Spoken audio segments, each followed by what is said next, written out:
Okay, so today what I'm going to be doing is basically just showing you guys everything that I eat in a day and how simple it actually is to cook and track our stuff. The hardest thing about this is obviously I have somewhat of a routine to this at this point, and so I know exactly what it is I'm cooking, how long things take, and kind of the order that I need to cook things in. In a realistic situation, when people are first starting out, it could take a little longer than this. I'm assuming it's going to take me somewhere between like 15 minutes to cook everything in terms of like my breakfast, my lunch, my dinner, all these kinds of things. So I think, create some realistic expectations on maybe pre-planning what it is you're going to be cooking or what it is you're going to be eating in terms of either using myfitnesspal or some sort of other app that maybe you're using to track your calories. For example, I use myfitnesspal, my day-to-days and everything that I'm tracking and eating in a specific day. It gives you like weekly stuff, all these things that are pretty convenient. Isn't that right, Soz?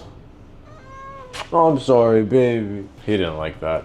Anyways, like I was saying, we're gonna be cooking for the next few minutes, so maybe I'd do a little like time lapse or something, but I did kind of cheat. I did already kind of start. I had some bacon that's in the air fryer, and also normally what I do is I put my bacon to cook in the air fryer for 10 minutes, and then when it gets to 4 minutes, I'll throw my bagels in there. So what I'm gonna do now is grab my bagels. I got my Killer Dave's.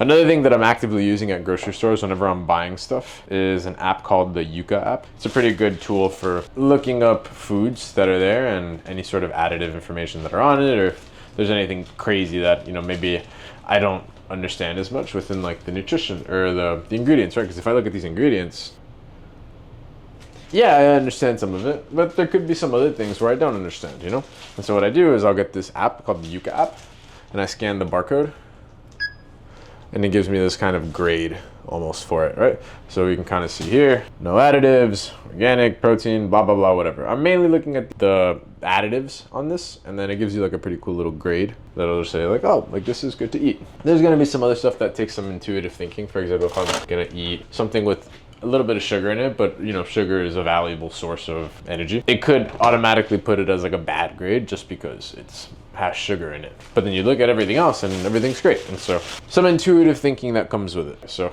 I get my bagel, stick it in the air fryer. Let's show you the air fryer. There we go.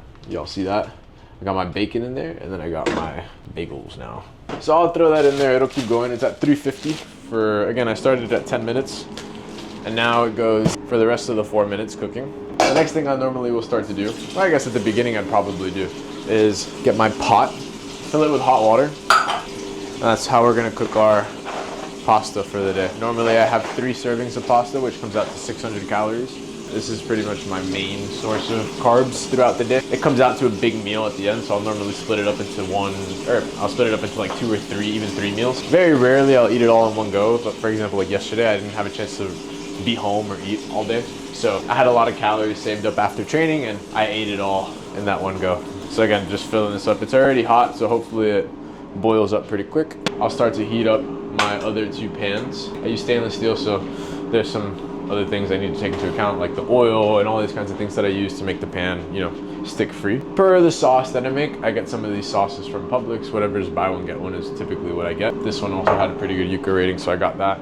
In another normal world, I'll have cottage cheese that I throw in there. Good source of protein that adds up the daily that I need. I ran out, so I'm gonna be doing some other things with that, just looking around what kind of sources of protein I have, making do with what I got. And then the other thing I do to make the sauce a little bit creamier or better is I'll have some like heavy whipping cream, also pretty good score on Yuka. I'll throw 2 tablespoons of that, which comes out to like 120 calories, mainly fats for this one, right? So I will show you here on the back of the label. There we go, right? You can see it's mainly a fat source, but nothing too crazy. It really makes it taste that much better. And then my protein source, which I'll get a really big batch of ground beef, and I split it up into 8-ounce packages. So you can see my freezer, I think I have like 16 here, so a lot of ground beef. And what I normally do is as soon as I take one out, I put one back in the freezer, and that's defrosting. So it's ready for tomorrow. So normally I'll cook the ground beef first, I'll throw the sauce in, and then I throw the whipping cream. If I had cottage cheese, I would throw that in too, but I don't. So that goes in one of the pans, probably the big pan today, just because there's gonna be a lot of sauce. And then in the other one, we make our eggs. So again, for breakfast, normally every day I have the bagel, the bacon, and then I'll have 4 eggs. That stuff is done. Some days I throw spinach in there, some days I don't. Just because I'm on camera, it's important, I guess. that I eat my vegetables. So we're gonna get some fiber in today also. All right, so eggs are gonna get set up. Start cracking our eggs. Sozin and Roku are both really big fans of eggs. They're also really big fans of being places where I don't really need them to be. So like right now, they're helping me cook. And again, as you can see, Sozin is actively enjoying everything that I do. Everything looks hot over here, so I'm gonna put the heat down on these, start mixing the eggs. So for the pasta, normally what I do is I'll grab my scale. I'll put the box on the scale. Stop playing with the eggshells, bro. And then I start to eyeball it at first. Whoop. So this goes on top of there. And then what I do is I take this off and then I start to pour stuff in there and I'll put it back. And by process of like, you know, taking things off, it'll go to minus 102.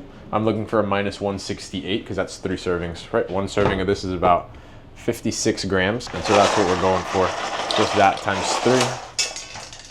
And then we overshot it. So we're at 181, so I just have to make sure I take that into account when I'm putting it into my MyFitnessPal. So it'll just be a little bit more carbs here today on that side. Not the end of the world, right? It's gonna probably be about like 30, 40 calories. So, right, automatically comes up.